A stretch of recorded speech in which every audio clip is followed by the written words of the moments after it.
சகோதர சகோதரிகளே, இந்த நிகழ்ச்சி மூலமாய் உங்களை சந்திப்பதில் மிகுந்த மகிழ்ச்சி அடைகிறேன்.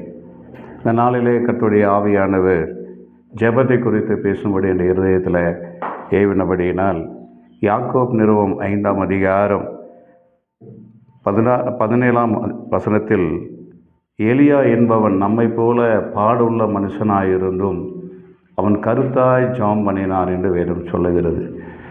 பாருங்கள், எலியா என்ற ஒரு மனுஷன் பாடுள்ள மனுஷனாய் இருந்த போதிலும் அவன் கருத்தாய் தேவ சமூகத்தில் ஜெபித்தான். அவன் ஜெபித்த பொழுது தேசத்தில் 3 வருஷமும் 6 மாதமும் மழை பெய்யவில்லை. அதன் நிமித்தமாய் ஜனங்கள் மிகுந்த உபத்திரப்படுவதை அறிந்த பொழுது தேசத்துக்காக மறுபடியும் எலியா ஜெபம் பண்ணுகிறான். அவன் ஜெபித்த பொழுது அவனுடைய ஜெபத்தை கர்த்தர் கேட்டு தேசத்தில் மழையை பெய்ய பண்ணினார். தேசம் முழுவதும் மழை பெய்ய பண்ணபோது தேசம் தன் பலனை தந்தது. பிரியமானவர்களே, ஒரு ஜெபம் நமக்கு பலனை கொடுக்கும். உங்கள் வாழ்க்கையில் பலனற்று போயிருக்கிறேன்னு நினைக்கலாம்.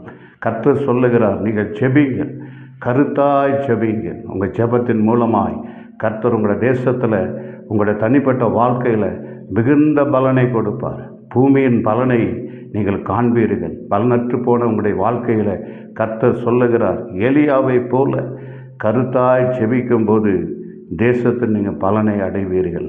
அந்த நற்பலனை நீங்கள் அடைவதை நீங்கள் காண்பீர்கள். கர்த்தர் சொல்லுகிறார், இந்த நாளில் பலனற்று போயிருக்கிறேன்னு நினைக்கிற என் சகோதர சகோதரிகளை உங்களை பார்த்து ஆவியான சேனல் மூலமாய் பேசுகிறார்.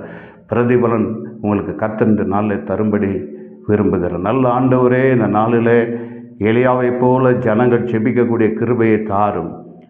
தேசத்தில் மழை பெய்யாதபடி இருந்த பொழுது எலியாவின் ஜெபத்தை கேட்டு பூமியை நனைத்து பூமியிலிருந்து விதை கிளம்பி ஆண்டவரே ஜனங்கள் புசிக்கத்தக்கதான பலனை கொடுத்ததை போல இப்பொழுது தேசத்துக்குள்ளாக ஜனங்கள் ஜெபிக்கிற ஒவ்வொருவருக்கும் நற்பலனை அடையும்படி கர்த்தர் கிருபை செய்வீராக.